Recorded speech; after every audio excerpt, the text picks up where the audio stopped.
বাংলাদেশ থেকে হাজার হাজার কোটি টাকা বিদেশে পাচার। দীর্ঘদিনের এই অভিযোগ এখন নতুন করে আলোচনায়। সরকার বলছে এবার শুধু অনুসন্ধান নয়, লক্ষ্য একটাই, পাচার হওয়া অর্থ দেশে ফিরিয়ে আনা। সরকার ইতোমধ্যে 10টি দেশকে চিহ্নিত করেছে যেখানে পাচার হওয়া অর্থ থাকার সন্দেহ রয়েছে। এই দেশগুলো হলো যুক্তরাষ্ট্র, যুক্তরাজ্য, কানাডা, সুইজারল্যান্ড, অস্ট্রেলিয়া, থাইল্যান্ড, সংযুক্ত আরব আমিরাত, সিঙ্গাপুর, মালয়েশিয়া এবং হংকং, চীন। এর মধ্যে মালয়েশিয়া, হংকং ও সংযুক্ত আরব আমিরাত ইতিমধ্যে চুক্তি স্বাক্ষরে সম্মতি দিয়েছে। অন্য দেশগুলোর সঙ্গে আলোচনা চলছে। সংসদে দেওয়া তথ্য মতে 2009 থেকে 2023 সালের মধ্যে বাংলাদেশ থেকে প্রায় $234 বিলিয়ন পাচার হয়েছে। গড়ে প্রতি বছর $16 বিলিয়ন।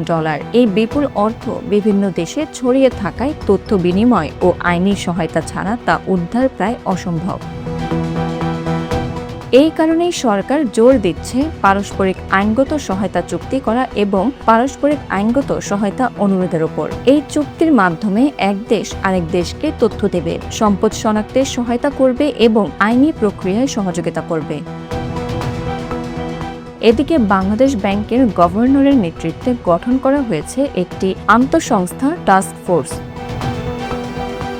এই টাস্ক ফোর্সের অধীনে দুর্নীতি দমন কমিশনের নেতৃত্বে এবং পুলিশের সিআইডি, জাতীয় রাজস্ব বোর্ডের সেন্ট্রাল ইন্টেলিজেন্স সেল, শুল্ক গোয়েন্দা ও তদন্ত অধিদপ্তরের সমন্বয়ে 11টি যৌথ অনুসন্ধান ও তদন্ত দল গঠন করা হয়েছে।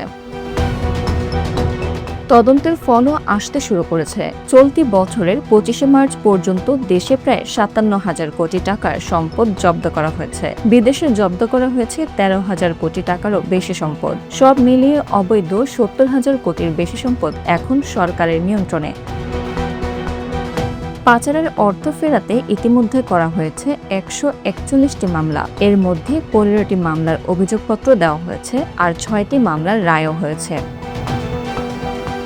এই প্রক্রিয়াকে আরও গতিশীল করতে বাংলাদেশ ফিনান্সিয়াল ইন্টেলিজেন্স ইউনিটের অধীনে গঠন করা হয়েছে নতুন একটি unit, stolen asset recovery division. সরকার বলছে বিদেশে পাচার হওয়া সম্পদ পুনরুদ্ধার তাদের দুর্নীতি বিরোধী কৌশলের অন্যতম প্রধান অগ্রাধিকার। এমনকি অতীতের দুর্নীতি ও অর্থ পাচার নিয়ে একটি পূর্ণাঙ্গ শ্বেতপত্র প্রকাশের কথাও বলা হয়েছে। তবে চ্যালেঞ্জও কম নয়, কারণ বিদেশে পাচার হওয়া অর্থ সাধারণত জটিল ব্যাংকিং ব্যবস্থা, শেল কোম্পানি এবং ভুয়া মালিকানার আড়ালে রাখা হয়। ফলে এই অর্থ শনাক্ত করা এবং দেশে ফিরিয়ে আনা একটি দীর্ঘ ও জটিল প্রক্রিয়া। তবে বিশেষজ্ঞরা বলছেন এই অর্থ যদি ফিরিয়ে আনা সম্ভব হয় তাহলে তা দেশের অর্থনীতিতে বড় ইতিবাচক প্রভাব ফেলতে পারে। কিন্তু তার জন্য প্রয়োজন স্বচ্ছতা, রাজনৈতিক সদিচ্ছা এবং আন্তর্জাতিক সহযোগিতা।